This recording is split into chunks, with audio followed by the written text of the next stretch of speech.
আমি সর্বসাধারণের অবগতির জন্য একটি কথা আপনাদেরকে স্মরণ করে দিতে চাই।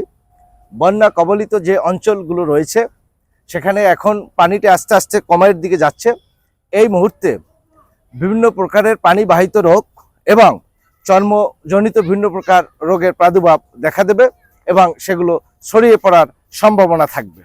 আমি বলবো, আপনারা ত্রাণ দিচ্ছেন, আপনারা পাশাপাশি এই বিষয়টির দিকে খেয়াল রাখবেন এবং ত্রাণ কার্যের অংশ হিসেবে বিভিন্ন প্রকার চিকিৎসকের একটি টিম ওখানে বিভিন্ন এলাকা ভিত্তিক নিয়োজিত রাখবেন।